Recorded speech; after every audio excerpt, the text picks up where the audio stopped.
Welcome back to Echoes of the Past, the most famous public executions in history. As we continue our exploration into some of the most pivotal and dramatic moments in history, Part 2 delves deeper into the tales of nobility, betrayal, revolution, and martyrdom. In this episode, we traverse continents and centuries to bring to life the stories of figures whose fates were marked by the stark finality of public execution. From the regal halls of France and the turbulent landscapes of Britain to the fledgling battlefield of America, these stories are bound by themes of power, resistance, and the relentless pursuit of ideas. These stories not only illuminate the darkest corners of human governance and justice but also reflect the enduring light of courage and conviction in the face of adversity. Stay with us as we journey through these powerful, poignant tales of history. Don't forget to subscribe to ensure you never miss an episode of our journey through the past.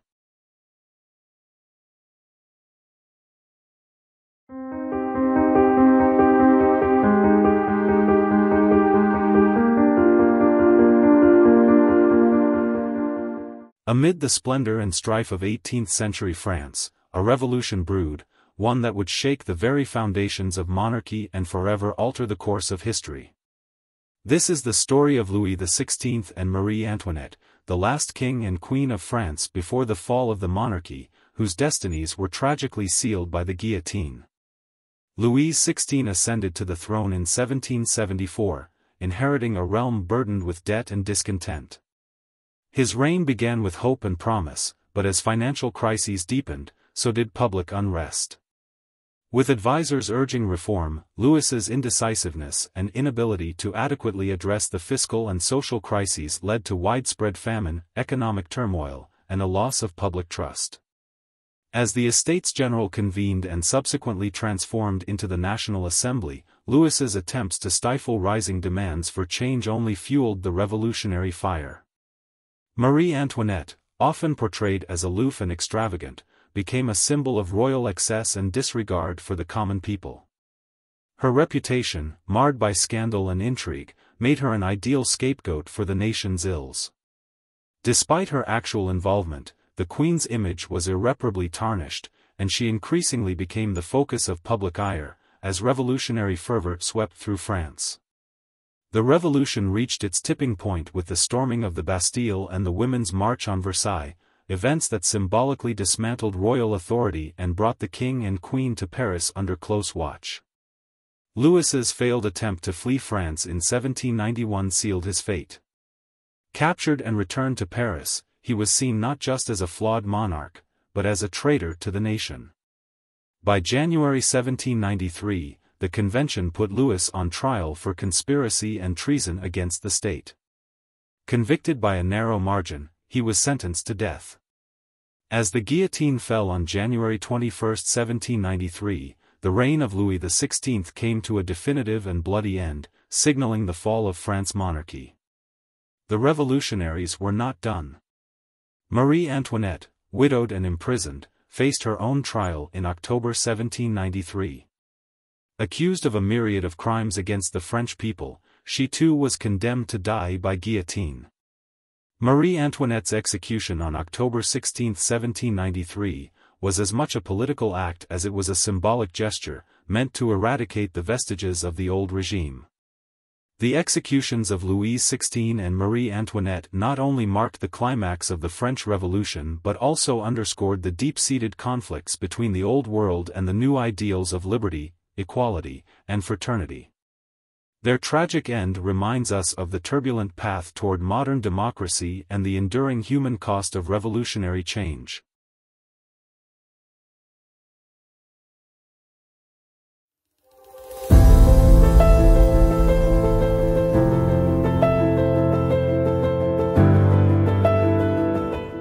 In the tapestry of British history, woven with tales of intrigue and power struggles, the story of Mary Queen of Scots stands out as a poignant saga of ambition, betrayal, and tragedy. Her life, filled with political machinations, ended with her execution, a moment that reverberated through the annals of England and Scotland.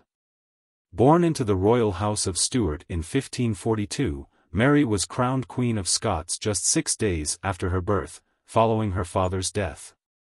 Her life was marked by a complex interplay of Scottish, French, and English influences, foreshadowing a reign entangled in the politics of three nations. Raised in the French court, Mary married Francis II of France, aligning herself with powerful Catholic monarchs. However, her widowhood at a young age and subsequent return to Scotland plunged her into a maelstrom of religious conflict and political upheaval. Back in Scotland, Mary faced the challenge of ruling a divided kingdom. Her Catholic faith clashed with the growing Protestant movement, led by figures like John Knox. Her personal life, marked by controversial marriages, only fueled her political adversaries. Her union with Henry Stuart, Lord Darnley, was initially a political asset but soon turned sour, culminating in Darnley's mysterious murder. The scandal deepened with Mary's subsequent marriage to the Earl of Bothwell, widely suspected of murdering Darnley. Faced with rebellion, Mary was forced to abdicate in favor of her infant son, James VI, and fled south to seek protection from her cousin, Queen Elizabeth I of England. However, instead of sanctuary, she found captivity. For nearly 2 decades, Mary was held prisoner in England.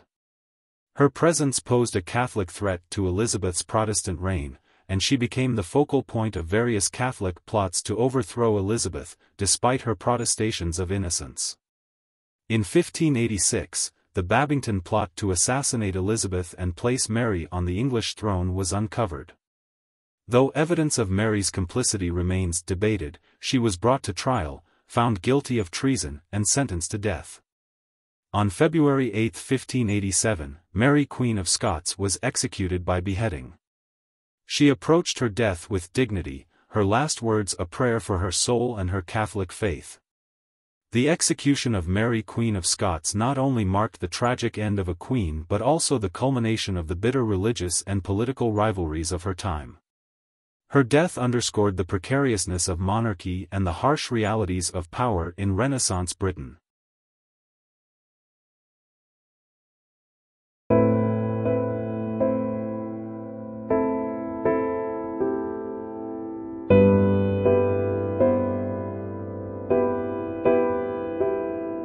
In the annals of English history, few stories capture the imagination as vividly as that of Guy Fawkes and the Gunpowder Plot of 1605. It's a tale of conspiracy, betrayal, and a plot to blow the very heart of government to pieces. This story culminates in the public execution of Guy Fawkes, a man whose name has become synonymous with treason and firework. The year was 1605. King James I was on the throne, and religious divisions set the backdrop for a daring and dangerous conspiracy. Discontent among some English Catholics fermented into a bold plan to annihilate the king and Parliament by blowing up the House of Lords during the state opening. Guy Fawkes, a committed Catholic and experienced soldier, was tasked with the critical role of igniting the gunpowder. With 36 barrels in place, the stage was set for an explosion that would have changed the course of British history. On the eve of the planned explosion, November 4, an anonymous letter warning of the plot led to a search of the parliamentary cellars. There, in the early hours, authorities found Guy Fawkes, guarding the gunpowder, prepared to light the fuse. Captured and subjected to intense interrogation and torture, Fawkes remained defiant, revealing only his pseudonym, John Johnson. However, under increasing pressure, he eventually confessed and disclosed the names of his co-conspirators. In January 1606, Guy Fawkes and his fellow conspirators were tried and found guilty of high treason. The penalty was severe, reflecting the gravity of their intended crime. Guy Fawkes faced execution on January 31, but he spared himself the agony of being hanged, drawn, and quartered. Climbing the gallows, he leapt to his death, breaking his neck. His lifeless body was nevertheless quartered, and his remains were sent to the four corners of the kingdom as a grim warning against treason. Guy Fawkes's attempt to disrupt the order of the kingdom ended in failure, but his legacy endures in the form of Bonfire Night, an annual event where effigies of Fawkes are burned and fireworks fill the sky, a vivid reminder of the thin line between treason and heroism.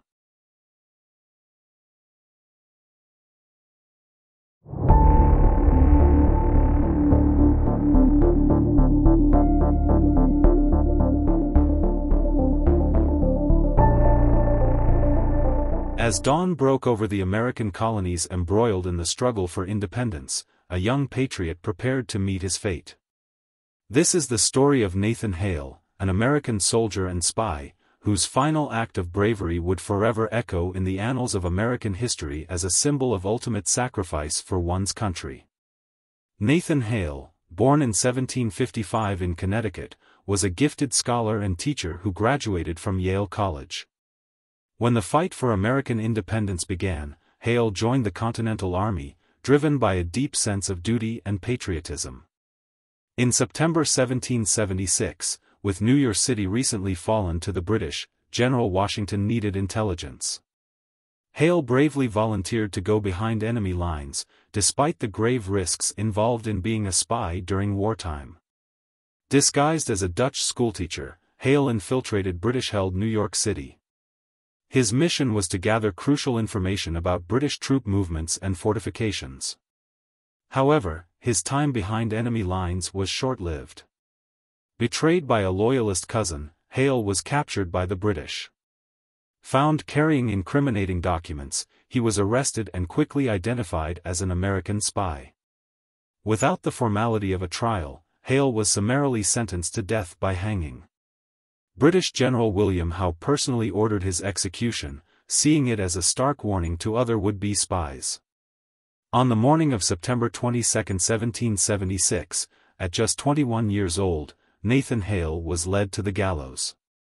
His final words, "I only regret that I have but one life to lose for my country," would resonate through generations, encapsulating the spirit of sacrifice that defines heroism. Nathan Hale's execution was not just the tragic end of a young life, it was the birth of a lasting legacy. Today, he is remembered as a hero of the American Revolution, a symbol of the courage and dedication that fuel the ongoing quest for freedom and justice. As we conclude our journey through Echoes of the Past, the most famous public executions in history, we reflect on the courage and the tragedies of those who faced their final moments with remarkable bravery. Each story offers a window into the profound impacts of their times and the legacy they left behind. Thank you for joining us in exploring these pivotal moments in history.